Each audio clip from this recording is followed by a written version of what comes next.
Igongona rĩa kĩririkano kĩa ũtongoria wa mũtigairĩ President wa gatatũ Mwai Kibaki rĩrehete hamwe andũ a nyũmba yake na atongoria a ikĩro itiganĩte gĩcunjĩ kĩnene kĩa arĩa matungatire wathani-inĩ wake wa mĩaka 10.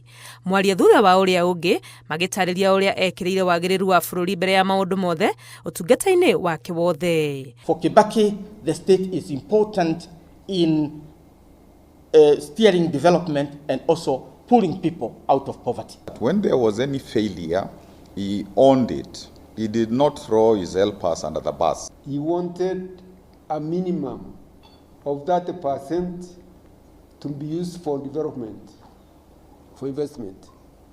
So whenever you are presenting a budget, your budget should be like a maximum of 70% administrative. Mwathanĩre wa mũtigairĩ Kibaki ũtarĩirio ta ũrĩa wa ndungata makĩria ma mũtongoria, ũndũ ũrĩa atongoria mahũthĩrĩte gũkĩrĩra mwathanĩre wa thirikari ya Kenya Kwanza. Can you imagine President Mwai Kibaki saying, "Don't you know I am the president?" You know, when you are not adequate in yourself that you are holding an office, you look for external assurances that you are actually the boss, that you are holding that office. But Kibaki was too big for that kind of pettiness.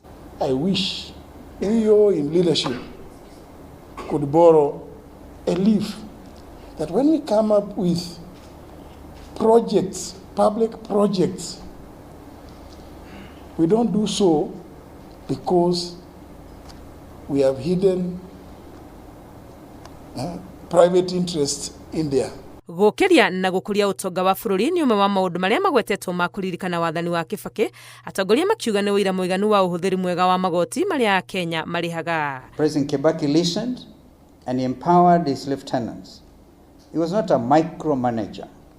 He reduced taxation across the board and did away with unnecessary and prohibitive laws. Those of us who are like-minded who want to have a regime change in 2027 is to scrap the housing levy and reinstate the housing initiative to the private sector by government just providing services.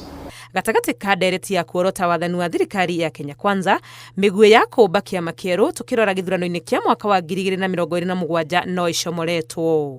Let us start thinking about another light that from 2027 as we form the next government, we can have a leadership that can light another light beyond 2030, beyond Africa Agenda 2063, and I see that leadership in this room. We are forming a political party in May to Tatangaza. We look for a way to work with the Democratic Party.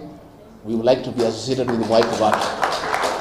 Rĩrĩ nĩ igongona rĩa kerĩ rĩa kĩririkano gĩa President wa gatatũ mũtigairĩ Mwai Kibaki kuma gũkua gwake mĩaka 3 mĩthiru, itanya inene rĩ kũiga muoyo ũtungata wake wa mwanya kũrĩ bũrũri.